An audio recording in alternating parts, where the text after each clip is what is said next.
Hello everyone, कैसे हैं आप लोग। आशा करता हूँ आप लोग बढ़िया ही होंगे और आप लोग की एग्जाम की प्रिपरेशन और बढ़िया तरीके से चल ही रही होंगे। तो आज मैं आपको बताने वाला हूँ क्लास 12th हिंदी का वीवीआई ऑब्जेक्टिव क्वेश्चन। अगर आप लोग को वीडियो अच्छा लगता है तो प्लीज़ चैनल को सब्सक्राइब जरूर कर लीजिएगा। तो चलिए बिना टाइम वेस्ट किए शुरू करते हैं अपना क्वेश्चन। तो हमारा पहला क्वेश्चन क्या है कि काशी में कितने वर्ष तक रहकर तुलसीदास विद्या अध्ययन किए। कौन? तो तुलसीदास जी जो थे ना, तुलसीदास, ये काशी में रहकर विद्या अध्ययन किए थे, ये हमको पता चल गया। कितने साल तक रहकर ये विद्या अध्ययन किए थे काशी में? कौन? तो तुलसीदास जी। तो ये 15 वर्ष तक काशी में रहकर तुलसीदास जी विद्या अध्ययन किए थे। ऑप्शन हो जाएगा बी। अगला क्वेश्चन क्या करा कि मल्यज का जन्म किस वर्ष हुआ था। किनका जन्म? तो मल्यज जो है ना, इनका जन्म किस वर्ष हुआ था? तो मल्यज का जन्म हुआ था 1935 में। कब हुआ था? तो 1935 में मल्यज का जन्म हुआ था। ऑप्शन हो जाएगा बी। अगला क्वेश्चन देखते हैं। अगला क्वेश्चन क्या है कि किस पाठ की पंक्ति है, इस संसार से संप्राप्तिक एक रचनात्मक कार्य है, इस कर्म के बिना मानवीयता अधूरा है। ये जो लाइन है ना, क्या लाइन, एक बार फिर से पढ़ते हैं कि इस संसार से संप्राप्तिक एक रचनात्मक कर्म है, यह कर्म के बिना मानवीयता अधूरी है। ये जो लाइन लिया गया, ये किस पार्ट से लिया गया? तो ये लिया गया हंसते हुए मेरा अकेलापन से। ये लाइन किस पार्ट से लिया गया? तो ये लिया गया हंसते हुए मेरे अकेलापन से। ऑप्शन हो जाएगा डी। अब अगला क्वेश्चन क्या कर रहा है कि किसने लिखा है। ये जो बात है, ये किसने लिखा है? क्या बात? तो अगर तिरिच को देखो तो उससे कभी आंख मत मिलाओ। तो अगर तिरिच को देखो, तिरिच मतलब क्या था? वो लिजार्ड होता है, ठीक है। अगर तिरिच को देखो तो उससे कभी आंख मत मिलाओ। आंख मिलते ही वह आदमी की गंध पहचान लेता है, ठीक है ना। गंध मतलब उसकी खुशबू पहचान लेता है आदमी की, और पीछे लग जाता है। फिर तो आप पूरे पृथ्वी पर की चक्कर लगा ले, लेकिन तिरछ जो होता है वो पीछे पीछे आता है। ये बात जो है, ये किसने कहा है? तो ये कहा है उदय प्रकाश ने। किसने कहा है? तो उदय प्रकाश ने कहा है ये, ठीक है। ये बात किसने कहा था? तो ये बात कहा था उदय प्रकाश ने। ऑप्शन हो जाएगा सी। अब अगला क्वेश्चन क्या है, ये किसने लिखा है? शिक्षा का कार्य है कि वह संपूर्ण जीवन की प्रक्रिया को समझने में हमारा सहायता करे, न केवल कुछ व्यवसाय या ऊंची नौकरी के योग्य बनाए। ये जो बात है, ये किसने कहा है? किसने कहा है कि शिक्षा का कार्य ये नहीं है कि वो संपूर्ण जीवन की प्रक्रिया को समझने में हमारा सहायता करे, न कि केवल कुछ व्यवसाय या ऊंची नौकरी के योग्य बनाए। ये जो लाइन है ना, ये लाइन किसने कहा है? तो ये कहा है जे के कृष्णमूर्ति ने। क्या किसने कहा है? तो जे कृष्णमूर्ति ने कहा है। ऑप्शन क्या होगा? ऑप्शन हो जाएगा सी। अगला क्वेश्चन है कि जे के कृष्णमूर्ति ने किन विषयों पर लेखन कार्य किया। जे के कृष्णमूर्ति जो थे ना, वो उन्होंने किस विषय पर यानी किस लेखन पर कार्य किया है? तो किया किस पर किया है? तो ये किया है ये तीनों पर, यानी क्या हो जाएगा? तो अध्यात्म पर भी वो किया है, शिक्षा पर भी किया और दर्शन पर भी किया, यानी क्या हो जाएगा? ऑप्शन हो जाएगा इसका बी, ये तीनों पर। जे के कृष्णमूर्ति जो थे ना, ये तीनों विषय अध्यात्म या शिक्षा और दर्शन, ये तीनों पर अपना लेखन कार्य किए थे, ठीक है। ऑप्शन हो जाएगा इसका बी। अगला क्वेश्चन है कि पद्मावत किस भाषा में लिखा गया। पद्मावत जो है ना, ये किस भाषा में लिखा गया, ये आपको बताना। तो पद्मावत लिखा गया अवधी भाषा में। पद्मावत किस भाषा में लिखा गया? तो पद्मावत अवधी भाषा में लिखा गया। ऑप्शन क्या होगा? तो ऑप्शन हो जाएगा हमारा ए। अगला क्वेश्चन है कि कवितावली किसके द्वारा लिखी है। क्या? तो कवितावली। अब ये किसके द्वारा लिखी गई? ये इसके रचयिता कौन है? तो ये लिखी गई है भूषण के द्वारा। कवितावली किसके द्वारा लिखी गई है? तो सॉरी, इसका कुल तुलसीदास। कवितावली किसके द्वारा लिखी गई? तो कवितावली लिखी गई है तुलसीदास के द्वारा। कवितावली किसके द्वारा लिखी गई? तो कवितावली तुलसीदास के द्वारा लिखी गई। ऑप्शन हो जाएगा बी। अगला क्वेश्चन है कि किसने लिखा है अपुन खाक नंद मुख नावत सो छबित कहत न बनिया। ये जो लाइन है, क्या लाइन? तो देखिए फिर से पढ़ेंगे कि अपुन खाक नंद मुख नावत सो छवि कहत न बनिया, ये किसके द्वारा लिखी गई? तो ये सूरदास के द्वारा लिखी गई। कृष्ण जी वो करते हैं कि अपुन खाक नंद मुख नावत सो छवि कहत न बनिया, ये लिखी गई। किसने लिखा है? तो सूरदास ने लिखा है। ऑप्शन हो जाएगा डी। अगला क्वेश्चन है कि सूरदास का निधन कब हुआ था। सूरदास जो थे, इनकी मृत्यु कब हुई थी? तो इनकी मृत्यु हुई थी 1583 ईस्वी में। सूरदास की निधन कब हुआ था? सूरदास जी की मृत्यु कब हुई थी? तो 1883 ईस्वी में हुई थी, यानी ऑप्शन हो जाएगा सी। अगला क्वेश्चन है तुलसीदास के मित्र एवं स्नेही के नाम बताना है। तुलसीदास जो है ना, तुलसीदास, अब इनके मित्र या फिर इनके स्नेही जिनसे ये प्यार करते थे, उन सबको नाम बताना है। वो कौन कौन थे? तो अब्दुल रहीम खाना थे, महाराज मानसिंह भी थे, नाबादास भी थे, और दार्शनिक मधुसूदन सरस्वती भी थे, टोडरमल भी थे। तुलसीदास के मित्र या स्नेही ये तीनों थे, यानी क्या हो जाएगा? ऑप्शन हो जाएगा डी, उपयुक्त सभी। ये तीनों कौन थे? तो ये तीनों तुलसीदास के मित्र या स्नेही थे, यानी ऑप्शन हो जाएगा डी, उपयुक्त सभी। अगला क्वेश्चन है कि तुलसीदास की भाषा कौन सी है। तो तुलसीदास जो है ना, तुलसीदास, अब इनकी भाषा कौन सी है? तो अवधी और ब्रज भाषा है। क्या? अवधी और ब्रज भाषा है। ऑप्शन हो जाएगा ए। अब नेक्स्ट क्वेश्चन क्या करा है कि किसने लिखा है ये लाइन, कौन सा लाइन, तो भक्तमाला मध्य युग के वैष्णव आंदोलन की रूपरेखा समझाने के लिए सबसे अधिक प्रमाणिक और महत्वपूर्ण सामग्री प्रस्तुत करता है। ये किसने लिखा है, तो ये लिखा है माता प्रसाद गुप्त ने। किसने लिखा है, तो माता प्रसाद गुप्त ने लिखा। ऑप्शन हो जाएगा सी। अगला क्वेश्चन है कि भक्तमाला में कितने छपे हैं, भक्तमाला में कितने छपे हैं, तो भक्तमाला में टोटल कितने छपे हैं, तो 316 छपे हैं। भक्तमाला में टोटल 316 छपे हैं। ऑप्शन हो जाएगा सी। नेक्स्ट क्वेश्चन है कि भूषण की भाषा कौन सी थी। ऑप्शन का है कि ब्रजभाषा, अवधी, मगधी या छत्तीसगढ़ी। भूषण जो है उनकी भाषा कौन सी थी, तो भूषण की भाषा थी ब्रजभाषा। भूषण की भाषा यानी ब्रजभाषा। भूषण की भाषा कौन सी थी, तो ब्रजभाषा थी। ऑप्शन हो जाएगा ए।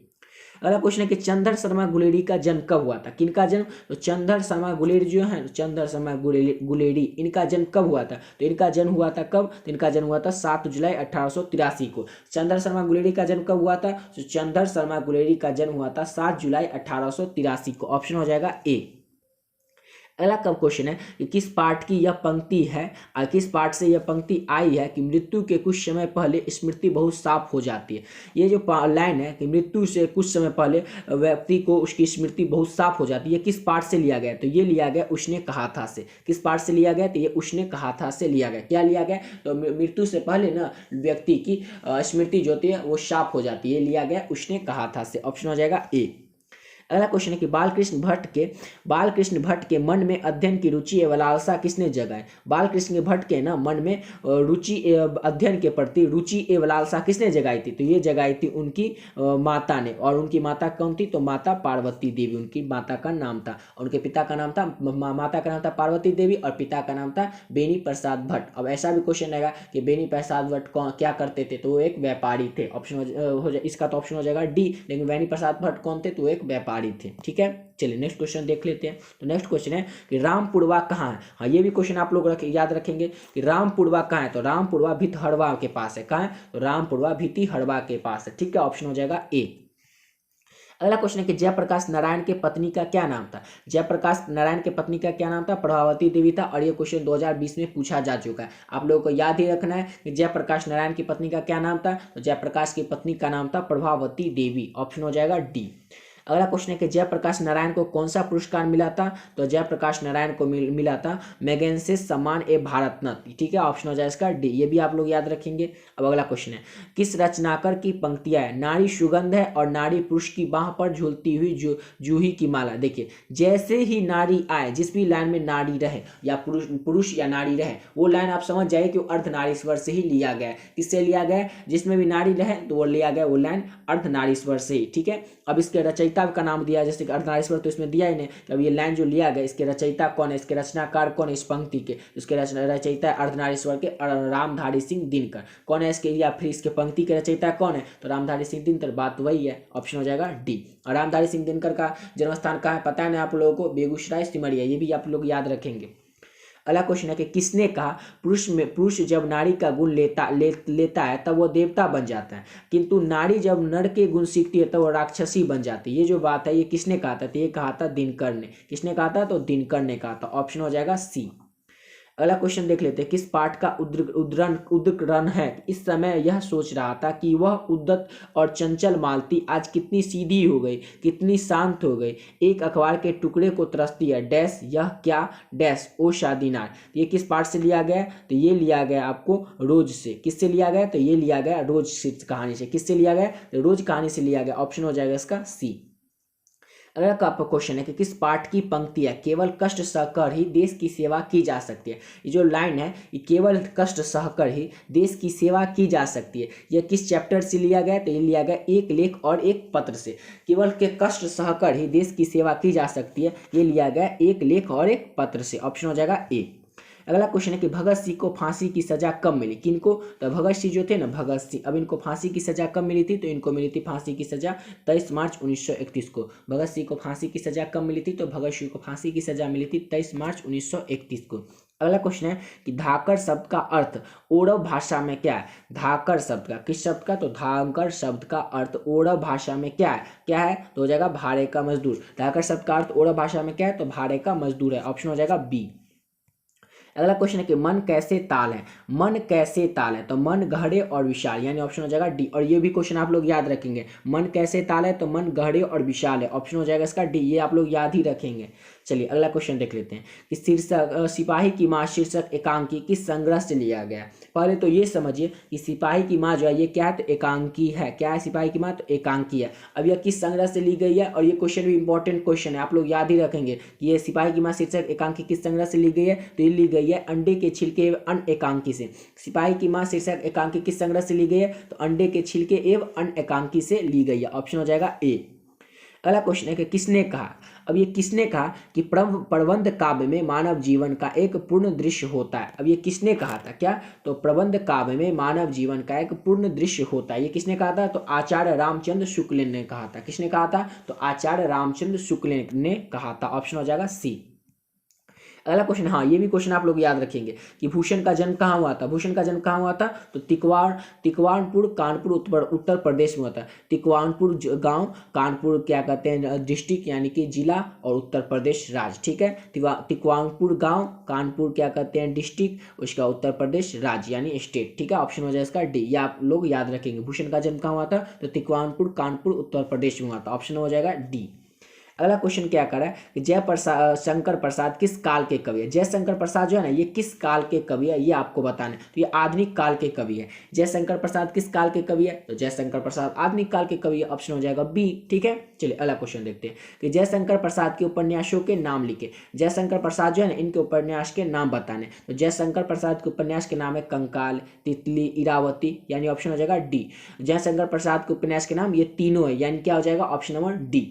उसके बाद अगला क्वेश्चन देख लेते हैं कि सिपाही की माँ एकांकी किस पुस्तक से ली गई। सिपाही की माँ एकांकी जो है ना ये किस पुस्तक से ली गई। ये क्वेश्चन शायद 2 बार आ गया, पहले ही क्वेश्चन देखे हैं कि अंडे के छिलके तथा अन्न एकांकी से ली गई है। ठीक है, चलिए अगला क्वेश्चन देखते हैं कि उषा शीर्षक कविता के रचयिता कौन है, या उषा शीर्षक जो है इस कविता है। ठीक है, अब इसके रचयिता कौन है, इसके रचयिता है शमशेर बहादुर सिंह। उषा का शीर्षक कविता के रचयिता कौन है, तो उषा शीर्षक कविता के रचयिता है शमशेर बहादुर सिंह, ऑप्शन हो जाएगा ए। अगला क्वेश्चन है किसने लिखा है। अब ये किसने लिखा है कि जादू टूटता है इस उषा का अब सूर्योदय हो रहा है। ये किसने लिखा है, तो ये लिखा है शमशेर बहादुर सिंह ने।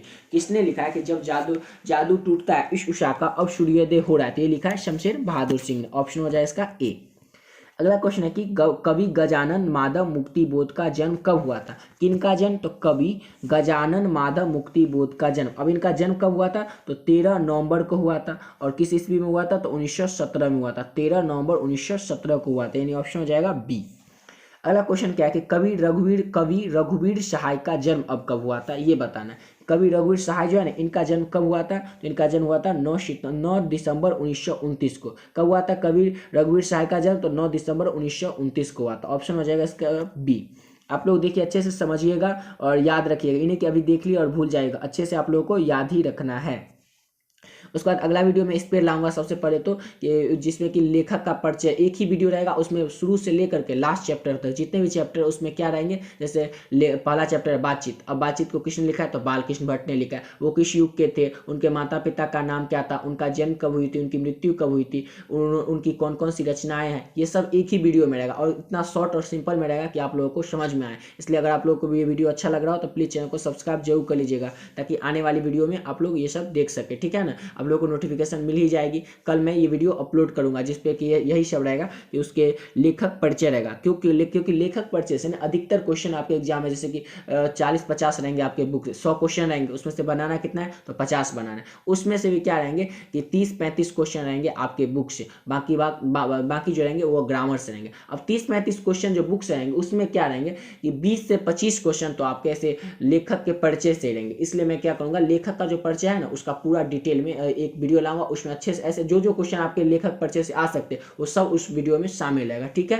तो चलिए अब अगला क्वेश्चन देख लेते हैं कि हरचरना किसका प्रतिनिधि है। हरचरना जो है ना, हरचरना ये किसका प्रतिनिधि है, तो हरचरना है आम आदमी का प्रतिनिधि जिसकी हालात में आज़ादी के बाद बदलाव नहीं आया। क्या क्वेश्चन कि हरचरना किसका प्रतिनिधि है, तो हरचरना आम आदमी का प्रतिनिधि है जिसकी हालात में आज़ादी के बाद बदलाव नहीं आया, ऑप्शन हो जाए इसका बी। अगला क्वेश्चन क्या कर रहा है कि कवि विनोद कुमार शुक्ल को कौन सा सम्मान मिला था। कवि विनोद कुमार शुक्ल जो थे ना, कवि विनोद कुमार शुक्ल, अब इनको कौन सा सम्मान मिला था, तो इनको मिला था रघुवीर सहाय स्मृति पुरस्कार, दयावती मोदी कवि शेखर सम्मान और साहित्य अकादमी पुरस्कार, यानी हो जाएगा ऑप्शन नंबर डी उपयुक्त सभी। कवि विनोद कुमार शुक्ल जो है ना, इनको ये तीनों सम्मान मिला था, यानी ऑप्शन हो जाएगा डी, इनमें से सभी सम्मान। ठीक है, चलिए अगला क्वेश्चन देख लेते हैं कि कवि अशोक वाजपेयी का जन्म स्थान कहाँ है। किनका जन्म, तो कवि अशोक वाजपेयी का जन्म स्थान कहाँ है, तो दुर्ग छत्तीसगढ़ में। कवि अशोक वाजपेयी का जन्म स्थान कहाँ है, तो दुर्ग छत्तीसगढ़ में, ऑप्शन हो जाए इसका डी।